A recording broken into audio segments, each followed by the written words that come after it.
محمد چی میگه؟ شما محمد ابن عبدالله نه شما دیگر کس ما نمیگیره.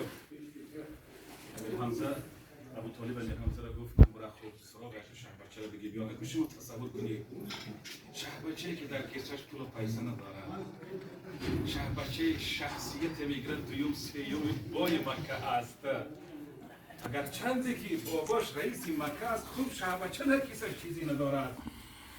با تمام تحصیلات و تمام شرم و حیا حضرت رسول اکرم را گرفتن آوردن خانه خدیجه یا خدیجه. خب شما این زن فاضله را نگاه کنید که پروردگار چه ولی صاحب عقل خوب شما الحمد شارح‌های حدیث میگن بسیار عقل مکمل هم داشت. به خاطر که نشود این شهر ندانید این مادر که خوب محمد صلی الله علیه و سلم خیلی کسا باید نیست، خانه ندارد، در خانه اما شهربانی خاطر تمامی خریدهای خزینش به یک سفر گرفت محمد است. حالا پیش از عقد نگاه پیش و تبارش نگاه کردن گفتن محمد بیون سیون بای است. الحمد خیلی که فتای پیامبر صلی الله علیه و سلم بالاتر شد. به خاطر اگر در این حالتی بی پول مولی اگر عقد نکاح میشد خب یکی از خویش تبارش میخیست خیلی نرجو چیشون حالشون خیلی بلند بود. رسول الله چی گفتن میتونستی در کیسه پول و پیسه نداشت. و همین خاطر الحمدلله ابراهیمی یا رسم ابراهیمی پیامبری ما شما عقد نکاح شد. ما نگاه کنید الحمدلله در سن 25 سالگی حضرت رسول اکرم خدیجه عقد نکاح کرد. 25 سال پروردگار به خاطر خدمت این مادر پیامبر اجازت ازدواج نداد. تا سن 50 ساله را الحمدلله با این زن زندگی کردن. خب در این مابین خیلی تعریف‌های زیاد در سن 47 سالگی حضرت رسول اکرم را خود و محاصره گرفتن محکم کردن. در یک درونی در بعد از آن رسمی 50 ساله به خاطر ثوابت گفتن که وقتی ما کمتر است این با حضرت دولا آمد و همین خاطر سخن را خوب کوتاه‌تر بگیریم ما که مرخص میشیم که باید دیگه نگهمون دارم.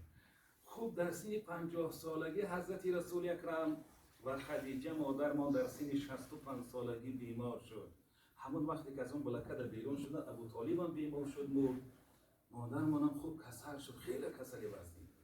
وقتی در جایگاه مرگ بود همین فاطمه یا 14-15 ساله والله اعلم دخترچش فریاد کرد فاطمه را خدیجه گفت دختر جان یک خواهش از پدر و پدرم خیلی شرم می‌دارم که بپرسمش.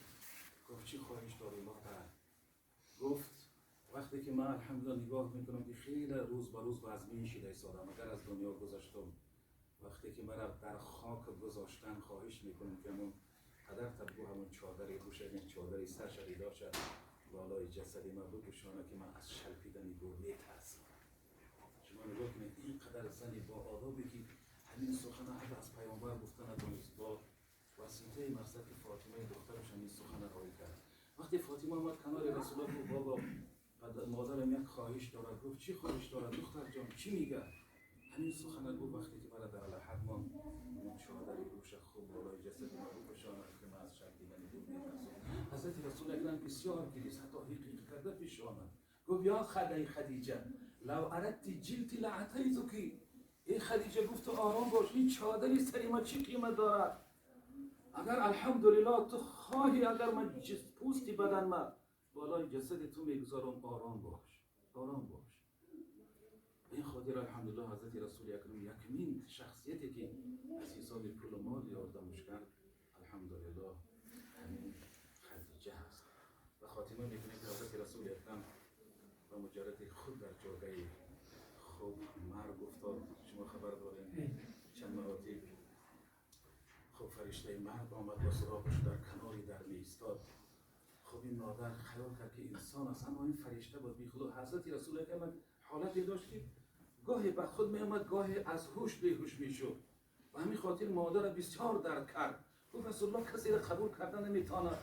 یک مرد بسیار یک روی حتی از پیش در اون طرف نمیره. منو حضرت رسول اکرم به خود اومد صدای این فرشته مرگ شوری راست میگیم مرد جانت کار دارم. یک لحظه همین چیش سخن میکنیم وفات حضرت رسول اکرم الحمدلله.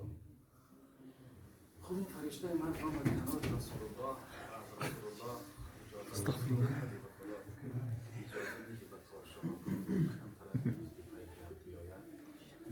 خب فرشته برای مرگ خدا خیال کرد که شاید حبیبی خدا عمر میخواهد. گفت باشد حبیبی خدا، همین لحظه به تو پیشرفت خواهد. گفت دعا و درود خدا با توی حبیبی خدا چی میخواهی؟ حضرت رسول اکرم گفت اگر امت محمدی را خداوند امانت بگیرد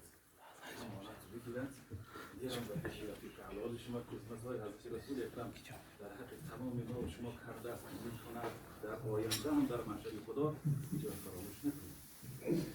خوب نشود که امت‌های محمدی ساخت امت‌های حضرت موسی علیه السلام میمون شوند. نشود امت‌های محمدی ساخت امت‌های حضرت عیسی علیه السلام زیاده از 400 نفر خوب شود. یعنی امت‌های مرا امانت بگیرد و بیرم پیش رفیق اعلی. من از اون پایی که حق پرسید که بعد از گذشتن من آمدی تو به دنیا، گفت برای من حضرت رسول اکرم پایی که حق از جبرائیل گفت بسیار طنین انداز بود. همیشه آمدنی تو را من انتظار بودم، این قدر برکت بود. خب بعد از گذشت من تو میای به دنیا میای. کرد پیامبر سوال از جبرائیل. بعد من گلی فرود بر زمین گفت 10 بار میآیم فرود، میبرم 10 گوهر از دنیا به خود. جبرائیل گفتا که در اول قدم گهوری صبر از دل مردم برم، بار دوم گهوری شرم و حیا میبرم همراه خود ای مصطفی. شرم را مردم برن از یادها، کس نشرمد از کسی و از خدا. بار سیوم چون رسم از آسمان، میبرم من گهوری مهر از میان. باری چهارم چون بیایم از میان، میبرم من گهوری عدل از جهان. باری پنجم چون رسم از آسمان، میبرم من گهوری فیض از میان. باری ششم ای رسول محترم، گهوری خیر و سخاوت میبرم. کس ندارد دوست مردی کم بغل، در حقش گویند الفاظی دغل. من ز روی این جهانی بیش و کم، باری هفتم راستی را میبرم. باری هشتم من به حکمی ذوالجلال، میبرم من گهوری در حلال. دفعه نهم که میآیم پدید، میبرم من گهوری دفعه نهم از این دهری دغل، میبرم من گهوری پاکی عمل.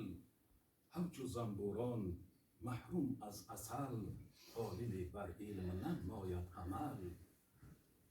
دفعه دهم که میآیم پدید، میبرم من گهوری فیض قرآن مجید.